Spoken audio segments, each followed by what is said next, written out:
শুধুমাত্র পড়াশোনার মাধ্যমেই কি আপনার সকল ধরনের স্কিল ডেভেলপমেন্ট সম্ভব? হয়তো না। হতাশ হয়ে বসে আছেন এই জন্যেই, চাকরি পাচ্ছেন না, এডুকেটেড হচ্ছেন এবং হয়েছেন। তো কি সেই তিনটা বিষয় যেটা সম্পর্কে বিস্তারিত জানতে পারবেন আজকের এই ভিডিওতে। অবশ্যই ভিডিওতে একটি লাইক করে ভিডিওটা সম্পূর্ণ দেখবেন। আপনি কি এসএসসি, এইচএসসি বা গ্রাজুয়েশন কমপ্লিট করেছেন নাকি অনার্স পড়ছেন এখনও? তো আপনার কিন্তু এই তিনটা স্কিল থাকা বাঞ্ছনীয়। মানে তিনটার মধ্যে যে কোনো একটা স্কিল যদি আপনি ডেভেলপ করতে পারেন, ইনশাআল্লাহ নিজের যোগ্যতায় চাকরি পাওয়া সম্ভব। ভাই, ভয় পাওয়ার কিছু নাই, হতাশ হওয়ার কিছু নাই, জীবন বদলানোর সময় তো এখনই। জানতে পারবেন অত্যন্ত গুরুত্বপূর্ণ তিনটা update. First of all, computer শিখতে হবে। আজকালকার যুগে নিজের যোগ্যতায় একটি সরকারি চাকরি পেতে হলে কম্পিউটারের সার্টিফিকেটের ভ্যালু ঠিক কতটা এটা আপনারা সকলেই জানেন। তাই আপনি যদি ন্যূনতম এসএসসি পাস হয়ে থাকেন তাহলে এখনই ভর্তি হয়ে যান 3 মাস বা 6 মাস কোর্সের একটি কম্পিউটার ট্রেনিং কোর্সে। তার কারণ আপনি সরকারি বেসরকারি যে কোনো চাকরিতে যাবেন, ফার্স্ট অফ স্কিল কম্পিউটার জানেন, কম্পিউটারের সার্টিফিকেট আছে। তাই বলবো ব্যাংকেই যান আর যেই সেক্টরে যান না কেন, অবশ্যই in this situation computer certificate is most valuable in this moment. তাই অবশ্যই কম্পিউটারটা শিখতে হবে এবং অলরেডি যাদের বাসায় কম্পিউটার আছে তারা খুব ভালো করে প্র্যাকটিস করবেন। এমএস অফিস অ্যাপ্লিকেশান, যেগুলো আসলে আপনার অফিসিয়াল কাজে লাগবে। তো 2 নম্বরে আছে ড্রাইভিং সার্টিফিকেট। ভাই, আপনি যদি শুধুমাত্র একটা সরকারি চাকরি পেতে চান, ড্রাইভিং সার্টিফিকেট অর্জন করা বা কার ড্রাইভ করা শেখাটা কিন্তু লজ্জার কিছু না বা ভয়ের কিছু না। Easy process for govt driving certificate. মানে আপনি যদি ড্রাইভ করতে পারেন, মোস্ট অফ দ্য সিচুয়েশান আমরা দেখেছি, অনেক সমীক্ষা বলছে, সেটা হচ্ছে গভর্নমেন্ট জবে বা বেসরকারি ভালো ভালো সেক্টরে দেখা যায় তারা ড্রাইভার নিয়োগের জন্য যে সকল লোককে পায় তারা বেশিরভাগই আনএডুকেটেড।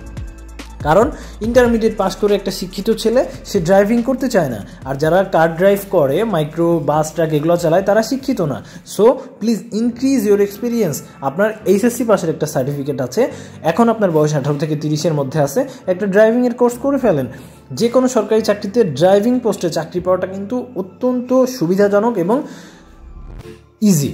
তো 3 নম্বর হচ্ছে প্রিপেয়ার ফর গভ জব। আপনি কি সরকারি চাকরির জন্য প্রস্তুতি নিচ্ছেন? তাহলে আপনাকে বুঝতে হবে একটি দিক নির্দেশনা অনুযায়ী পড়াশোনা করতে হবে। ভাই, হৃদয় আপডেট চ্যানেলে নতুন হলে অবশ্যই চ্যানেলটিকে সাবস্ক্রাইব করবেন, এই ভিডিওতে অবশ্যই একটি লাইক করবেন। তার কারণ কি করলে সরকারি চাকরি হবে জানতে পারবেন প্রতিনিয়ত আমাদের এই ইউটিউব চ্যানেলে। ভাবার সময় শেষ, এই ভিডিওতেই জানিয়ে দিব কেমনে আপনি নিজের যোগ্যতার সরকারি চাকরি পাবেন এবং কিভাবে প্রস্তুতি নেবেন। ফার্স্ট অফ অল, বেসিক ভালো করতে হবে। আপনার একদম ক্লাস 6 বা 5-এর বই থেকে শুরু করতে হবে, ওই গ্রামার আর্টিকেল থেকে শুরু করতে হবে, ম্যাথ, যোগ বিয়োগ, গুণভাগ থেকে শুরু করতে হবে, বাংলাটা কবি পরিচিতি, পাঠ পরিচিতি থেকে পড়তে হবে শুরু থেকে। এভাবে পড়লে কিন্তু নিজের যোগ্যতায় চাকরি পাওয়া সম্ভব। ক্লাস 6-এর একটা বাংলা, একটা ইংরেজি, একটা গণিত বই কালেক্ট করেন, আজকেই পড়তে বসে যান। এবং শুধুমাত্র যে এইভাবেই পড়ে যাবেন সেটা কিন্তু না, বিগত সালের প্রচুর প্রশ্ন অ্যানালাইসিস করতে হবে।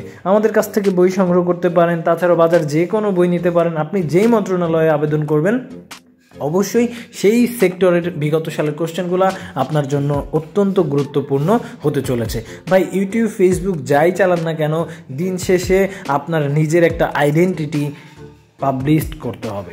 তাই হৃদয় আপডেট চ্যানেলে নতুন হলে অবশ্যই এই চ্যানেলের সকল ভিডিও সমূহ দেখবেন এবং আমরা অত্যন্ত গুরুত্বপূর্ণ সকল চাকরির নিয়োগের জন্য বইগুলা তৈরি করে থাকি এবং প্রতিনিয়ত আপনাদের হাতে পৌঁছে দেই। ভাই, আমি চাই মহান সৃষ্টিকর্তার দোয়ায়, মহান আল্লাহ তাআলা রব্বুল আলামিনের দোয়ায় আপনিও একদিন প্রতিষ্ঠিত হন।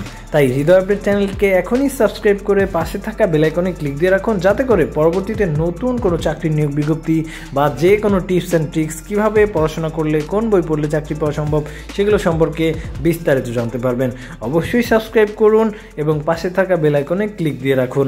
ধন্যবাদ সবাইকে, দোয়া ও শুভকামনা রইল সকলের জন্য।